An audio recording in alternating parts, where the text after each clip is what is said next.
Dari pemerintah nggak Pak untuk itu, untuk menekan emisi net? Kita pemerintah dalam menyusun RUU PTL sampai dengan 2035 itu kurang lebih sekitar 69,5 megawatt itu adalah memakai energi baru terbarukan. Karena itu untuk urusan PLTU tidak ada lagi pembangunan yang terlalu banyak, hanya kurang lebih sekitar 30% yang tidak memakai energi baru terbarukan. Sudah barang tentu pemerintah sangat berhati-hati juga. Sebenarnya pembangkit batu bara itu bukan berarti kotor seluruhnya. Kalau kita memakai teknologi dengan carbon capture itu akan mengurangi emisi. Tetapi di RUU PTL kita sampai dengan 2035 itu energi baru terbarukannya hampir kurang lebih sekitar 70%. Rencana konkretnya apa Pak? Rencana konkretnya apa Pak soal PLTU itu Pak? Tadi dipanggil sendiri nggak sama Menteri Maritim? Saya sendiri. Ya itu bahasa apa? Ada pembahasan khusus? Ya saya kan sebagai pembantu Bapak Presiden. Sebagai pembantu Presiden setiap dipanggil harus siap untuk melaporkan apa-apa yang menjadi tugas KPI dan atau perintah lain dari Bapak Presiden kepada Menteri. Tadi kan sendiri nih pasti ada hal khusus apa yang disampaikan Pak? Ya khusus urusan kerjaan aja. Laporannya apa Pak? Laporannya Pak? Ya kerja rutin. Saya kan harus melaporkan terhadap target di dalam APBN. Kan sebentar lagi kan bulan Desember mau selesai. Bagaimana PNBP kita? PNBP kita sudah 85% dari target yang diberikan dalam APBN. Kemudian lifting juga alhamdulillah mencapai target. Kemudian saya juga melaporkan tentang rencana peresmian RDMP di Kalimantan Timur.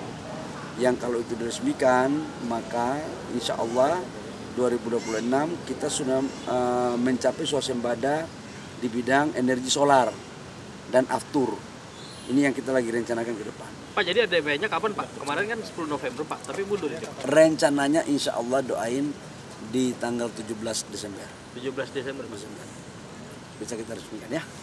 Bapak tadi soal adanya polisi yang di Kementerian SDM itu bagaimana tanggapan Bapak? Kalau kementerian apa? Kalau dari MK kan putusannya polisi aktif nggak boleh jabat di kementerian Pak. Di SDM ada beberapa anggota dari Polri termasuk Inspektur Jenderal kita itu pangkatnya bintang 3 atau komjennya. Dan setelah ada keputusan MK nanti kita lihat perkembangan apa yang menjadi kajian dari Menpan RB, kemudian dari Mendagri, kemudian dari Menteri Hukum, apa yang menjadi kajian, setelah itu baru kami akan ikuti. Kalau dengan adanya Polri aktif itu apakah membantu kinerja SDM? Oh sangat.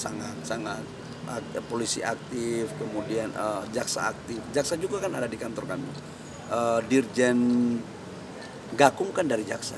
Dan saya pikir ini sebuah kolaborasi yang baik dan sangat membantu. Ya. Tapi dari kementerian apakah akan ada kemungkinan untuk menyerahkan itu kepada instansi Polri untuk Polri aktif masih ada di kementerian atau menyerahkan kepada pribadi masing-masing saja Pak? Kita lihat aturan nanti pasca keputusan MK apa yang diputuskan oleh Menteri Hukum, Menpan RB, maka itu pasti akan menjadi rujukan ya.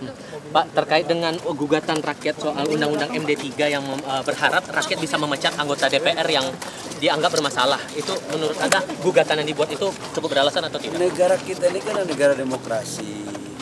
Setiap warga negara harus dijamin apapun yang disampaikan aspirasinya. Tapi sudah barang tentu harus lewat mekanisme dan tata kerja yang baik. Dan aturannya kan ada ya, kita tunggu aja. Tapi kalau kemudian Undang-Undang MD3 yang diminta untuk direvisi atau di judicial review kan itu menurut Anda beralasan Pak? Yang mengajukan kan masyarakat. Dibawa ke judicial review di MK. Biar aja proses kita hargai ya. Oke. Terima kasih. Terima kasih ya. Terima kasih. Dan Vivo kapan belinya Pak? Kembali Shell dan Vivo untuk baseball kapan belinya Pak? Ini kan sejauh ini baru BP Pak. Konsep B2B kan sudah dilakukan. Tadi saya juga rapat dengan Pertamina bahwa silakan aja secara B2B secara kolaborasi yang baik. Tapi saya harus meyakinkan bahwa sampai dengan hari ini stok BBM kita aman. Cadangan kita di angka 18 hari. Minimalnya itu kan 18 hari sampai 19 hari. Dan clear.